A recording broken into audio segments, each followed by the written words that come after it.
नमस्कार दोस्तों, मैं हूं विनोद बारोटिया। तो दोस्तों, द कंजरिंग मूवी तो ऑलमोस्ट आप सब ने देखी होगी, जिसमें एक हंसता खेलता परिवार एक नए घर में शिफ्ट होता है।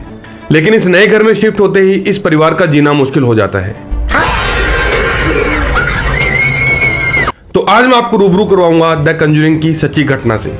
तो वीडियो में अंत तक बने रहें और अगर आप इस चैनल पर नए हैं तो वीडियो को लाइक करना और चैनल को सब्सक्राइब करना ना भूलें। ये कहानी है साल 1970 की। सर्दियों का मौसम था और रोजर नाम का एक आदमी अपनी पत्नी कैरलिन और 5 बेटियों के साथ एक फार्म हाउस में रहने के लिए रवाना हुआ। ये फार्म हाउस 200 एकड़ में फैला हुआ था, जिसे साल 1936 में बनाया गया था। इस परिवार को वहाँ रहते हुए कुछ ही दिन हुए थे, लेकिन एक दिन इस परिवार को इस घर में पहले से ही रह रही प्रेत आत्माओं का आभास होने लगता है। पहले तो इन लोगों ने इस चीज के बारे में ध्यान नहीं दिया, लेकिन वक्त के साथ साथ परिवार को घर के अंदर होने वाली पैरानॉर्मल एक्टिविटीज महसूस होने लगी। शुरुआत में इन आत्माओं ने इस परिवार को कोई नुकसान नहीं पहुंचाया, लेकिन एक दिन इस परिस्थिति ने भी अजीब मोड़ लिया,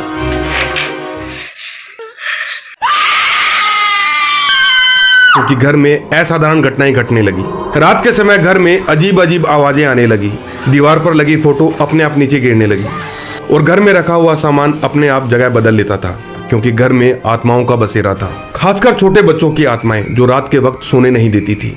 लेकिन तभी एक ऐसी आत्मा इस घर में प्रवेश करती है, जिसके कारण ये घर भूतिया घर में तब्दील हो गया। ये आत्मा वशिवा नाम की एक औरत की थी। वशिवा ने बच्चों की माँ कैरलिन को अपना निशाना बनाया और उसे शारीरिक रूप से तंग करने लगी। वशिवा ने कैरलिन के साथ ये हरकतें जलन में आकर की। अब औरतें जलन करती है तो समझ आता है, लेकिन क्या एक प्रेत आत्मा? खैर, वशिवा ने एक दिन हद पार कर दी, क्योंकि ये आत्मा सोती हुई कैरलिन के ठीक ऊपर बैठी थी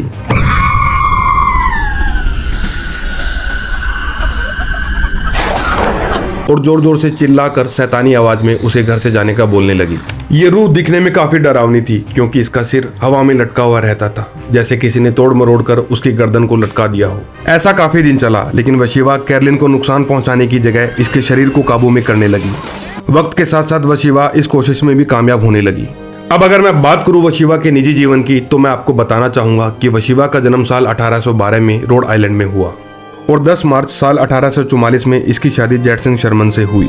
इस शादी से वशिवा को 4 बच्चे हुए, जो कि बचपन में मृत अवस्था में पाए गए और चारों तरफ चर्चा होने लगी कि वशिवा एक डायन है, जो कि अपने ही बच्चों की बलि देती है। और वशिवा ने साल 1885 में खुद फांसी लगाकर आत्महत्या कर ली। अब वशिवा ने ऐसा क्यों किया, किस लिए किया, कोई नहीं जानता। और इधर रोजर ने घर में हो रही असाधारण घटनाओं के कारण वॉरेन की मदद लेने की सोची, जो कि एक पैरानॉर्मल एक्सपर्ट था। वॉरेन ने कई लोगों को आत्माओं के चंगुल से बचाया था। वॉरेन ने जब रोजर के घर में कदम रखा तो वॉरेन को घर में असाधारण शक्तियां महसूस हुई। अब वॉरेन समझ चुका था कि कैरलिन का शरीर कैरलिन का नहीं रहा, क्योंकि कैरलिन एक प्रेत आत्मा की चपेट में आ चुकी थी। वॉरेन ने तंत्र मंत्र के बल पर इन प्रेत आत्माओं को घर से बाहर निकालना चाहा, लेकिन वॉरेन की हरकतों से ये प्रेत आत्माएं चिढ़ गई और घर में रखा हुआ सामान यहाँ वहाँ पटकने लगी। फिल्म में दिखाया गया है कि वॉरेन ने एग्जोर्सिज्म की प्रक्रिया की थी, लेकिन हकीकत में वॉरेन ने सांसे प्रक्रिया का इस्तेमाल किया था। सांसे प्रक्रिया एक बहुत ही खतरनाक प्रक्रिया है, जिसमें मरे हुए लोगों के आत्माओं से कांटेक्ट बनाकर उनसे बात की जाती है।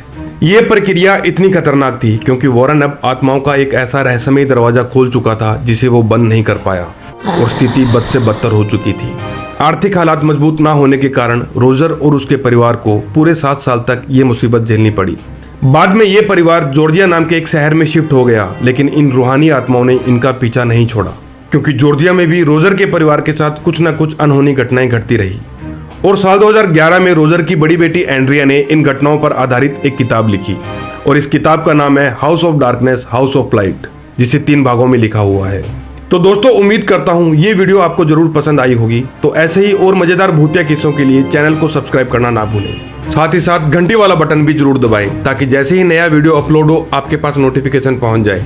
बाकी आपको और कौन सी भूतिया कहानी के बारे में जानना है, कमेंट सेक्शन में जरूर बताएं। मिलते हैं अगली वीडियो में, तब तक के लिए धन्यवाद।